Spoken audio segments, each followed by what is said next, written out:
Grylywydd, pan mae gwerthoedd craidd dan fygythiad ag egwyddorion sylfaenol yn cael ei sathru, mae'n ddyletswydd ar bob un ohona ni i wneud popeth allwn ni wrth sefyll hynny. Da ni heddiw'n falch o gyd gyflwyno cynnig sy'n datgan bod gweithredoedd diweddar Llywodraeth Prydain yn warth gyfansoddiadol a sy'n atgoffa o beryglon dybryd Brexit heb gytundeb y bygythiad i swyddi, y rhybydd o chaos gan Ffederasiwn y Busnesau Bach, y rhybydd gan y cwmni recriwtio bod Brexit yn barod yn achosi prinder gweithwyr mewn rhai sectorau. Ofna'r sector cig coch am adael efo allforion ar ei hanterth, y bygythiad ehangach i'r diwydiant amaeth a'r effaith gatastroffig allai hynny gael ar yn cymunedau gwledig ac ar y Gymraeg. Y rhybydd gan bennaeth cwmni bwyd Iceland, mae'r clota a'r mwyaf bregus fydda yn dioddau fwyaf. Rhybydd yr OBR am y pwysau ar wariant a benthyciadau cyhoeddus. Rhybydd gan Airbus sy'n cyflogi 7,000 o bobl yng Nghymru, cofiwch, bod paratoi am Brexit yn barod yn costio biliynau, cannoedd o filiynau o bunnau iddyn nhw, a'r bygythiad go iawn i fuddsoddiadau posib ganddyn nhw yn y dyfodol. Yn porthladdoedd, mae'r rhybydd yn glir, mi fydd yna anhrefn, a cofiwch bod masnach drwy borthladd Caergybi yn yn etholaeth i wedi cynyddu bron 700% ers creu y farchnad sengl. Mae'r diwydiant ceir wedyn yn barod wedi rhoi mwy na rhybydd. Dwi'n meddwl cytunwch chi am ei agwedd tuag at Brexit. Ydy mae'r dystiolaeth yn glir iawn. Whilst I've always opposed any kind of Brexit and campaigned against Brexit, the evidence is clear about the particular and acute harm of a no-deal Brexit. But it's not just us saying that. That's why we on these benches are asking you to support not only the main motion today, but also our amendments.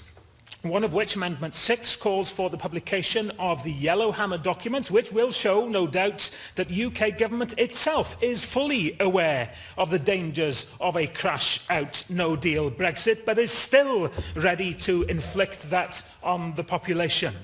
We're also making it clear in other amendments that we have to offer people a way out of such a disastrous scenario, and in our view, the revocation of Article 50 is a clear way out, if there is no other way out. And we also remind you, in Amendment 4, that there are other positive steps open to us as a small nation, and they must now all be on the agenda. I've always supported independence, not as an end in itself, but as a means to forge a new future and to set a new direction for Wales. And it's time we had that discussion through a national constitutional convention.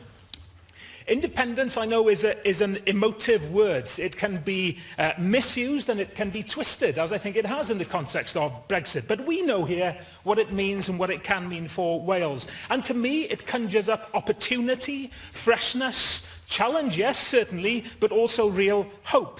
I've been asked many times over the past 3 years, how come you want independence for Wales, but you still want to be in the EU? And you know what? In many ways, Brexit has helped explain what Welsh independence is and what it isn't. Independence for Wales is in so many ways the diametric opposite of Brexit. Brexit is isolation. The birth of a Welsh state is internationalism and partnership within a British and a European context. Brexit is exclusive. Welsh independence is inclusive. You've made Wales your home, why not make it your nation too?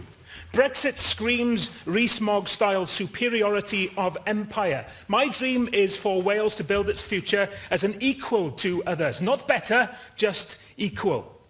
And Brexit builds walls. Building a new Wales is about building bridges. Why are you anti-British? They ask me. I'm not driven by being anti. I'm pro. I'm pro giving our children a better future. In fact, I could develop a real pride in being of these British Isles if Wales were an independent country. Our neighbours in these islands are our friends. But I tell you this, what we have witnessed over these Brexit years, the lies, the intolerance, and this latest shameful episode of undermining democracy does make me ashamed to be a part of what has become a rotten British state. It's time to rebuild afresh. A word on the Brexit Party's shameful motion, or amendment I should say, to attack a legislature's chair or a presiding officer is to attack democracy. I was in the Catalan Parliament last week, standing under the portrait of Carme Forcadell, who's currently in prison for exercising her powers as a democratically elected presiding officer.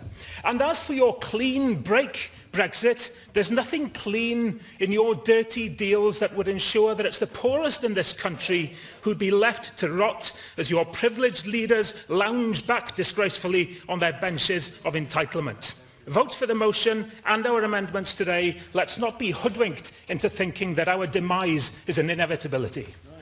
Colwyn Jones.